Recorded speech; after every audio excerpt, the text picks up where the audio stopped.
Tonight, new hope to speed up the shots and get more Southeast Texans vaccinated. A much-needed boost could be on the way in the form of a single-dose vaccine. Good evening, everybody. The FDA could approve Johnson & Johnson's single-dose vaccine as early as tomorrow. And while doctors call this a game changer, some of our neighbors are hesitant to take it. James Grant is live tonight with one woman's concerns about this shot. I haven't heard anything from them, like a schedule or when I'm supposed to go in or anything like that. Melissa Chasson wonders where she is in line. She doesn't have any underlying health conditions, but she's still anxious to get vaccinated. I just want to get back out there. I want life to return to some kind of normal, to where we can socialize and see different people that we haven't seen for months. Soon, the single-dose Johnson & Johnson vaccine could be an option. Many hope it speeds up vaccinations, but Chasson is concerned about its effectiveness. I would prefer to get the Johnson & Johnson one, but isn't it less efficacy? Like, it's not as effective? ABC News reports data has shown Johnson & Johnson's vaccine to be 66% effective. While this is less than that of the Moderna and Pfizer vaccines, both over 90% effective, Beaumont physician Basanthi Levine says don't get hung up on the numbers. 66% is still high.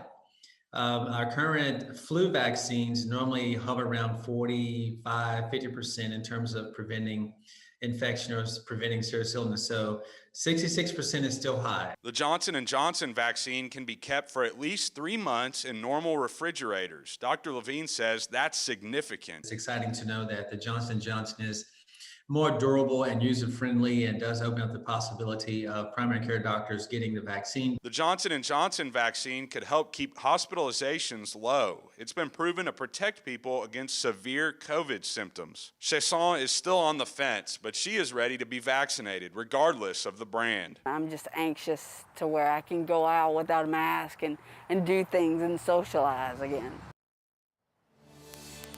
In Beaumont, James Grant, 12 News. James, thank you. New numbers to share with you tonight from our Southeast Texas mass vax hubs that are catching up after the storm. This is a map that shows the total doses that they've administered since the state started sending shots here just a couple of weeks ago. You can see nearly 6,000 and counting in Beaumont and a little over, 3,000 in Orange. The regional number, if you add all these up, is over 20,000 shots administered. The governor hopes to ramp up those numbers with a new initiative. We are announcing today a statewide program to save our seniors. The state will deploy more than 1,100 National Guard across the state to help communities vaccinate homebound seniors. The program started in Corpus and will go statewide next week. The governor says normalcy will return when we can reduce the number of those who are being hospitalized. Well, also on the governor's radar, COVID-19 orders. Could we be saying bye-bye to mandatory mask mandates? Today, Governor Abbott said Texas is looking at when it would be able to lift all statewide orders related to the coronavirus pandemic. He said an announcement could be coming soon. The statewide mask mandate has been in place since July. Now, when asked about it today, the governor called it a great question. There's another statewide policy that could be history, too. We know all about it here in Southeast Texas. Remember the occupancy limits on bars and restaurants when COVID hospitalizations climbed above 15%. Abbott put it in place last fall. That could be eliminated, too. A standoff that lasted several hours in Orange County ended peacefully this afternoon with one man taken into custody. 12 News, the first station on the scene on Atkinson Circle, which is off of Tulane, west of Orange. Deputies responded to a 911 call around noon from a woman who said that her husband was going through a mental health episode. Deputies say weapons were involved, but no one was hurt. It all ended peacefully around 2:30. That's going to be up to the mental health officers as they diagnose the whole situation. He's been taken into custody by them. Yeah, the man taken to the hospital for a mental health evaluation. Again, thankfully no one hurt. And more exclusive video tonight. State troopers are trying to figure out why a woman ran from them this morning. 12 News was the only crew on the scene as the police chase in Orange came to an end. According to DPS troopers, a woman was pulled over on FM 1136 just before 11 o'clock.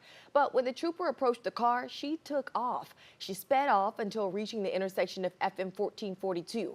That's when she started to turn left, lost control of her car, and crashed into a tree.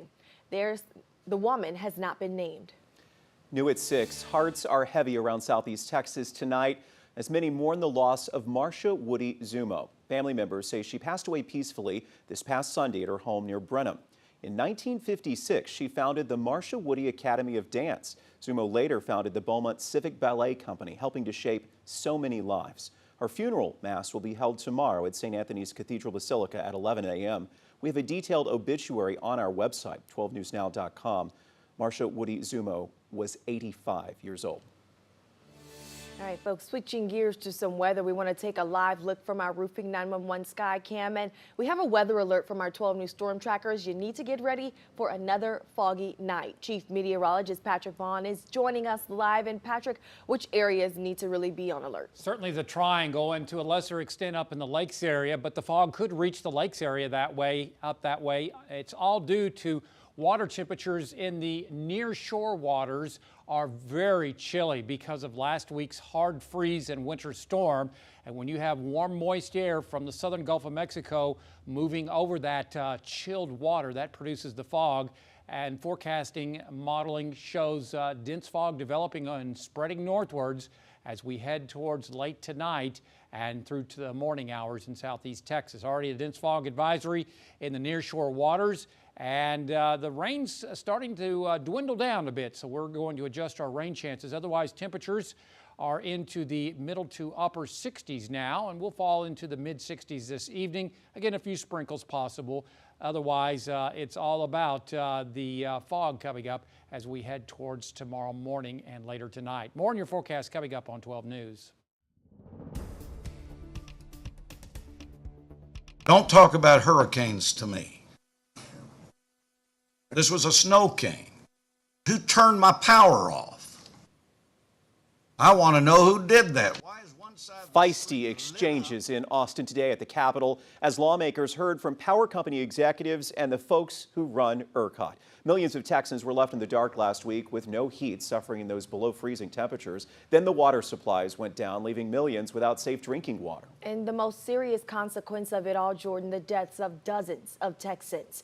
Yesterday, we learned the state was just 4 minutes and 37 seconds away from a blackout that could have lasted months. And Texans are demanding to know who's to blame. The call for accountability comes in the shape of 4 panels of executives and officials, all testifying and taking tough questions from House and Senate committee members. The first to answer questions was ERCOT President and CEO Bill Magnus. Sir, I just say I feel a great deal of responsibility and remorse about the event, but I will, and we'll continue to investigate and be investigated. But I believe the operators on our team did everything they could have. Now, 6 ERCOT board members have already resigned. As probes continue, more industry leaders could be on their way out following a response that state lawmakers are calling an unmitigated disaster.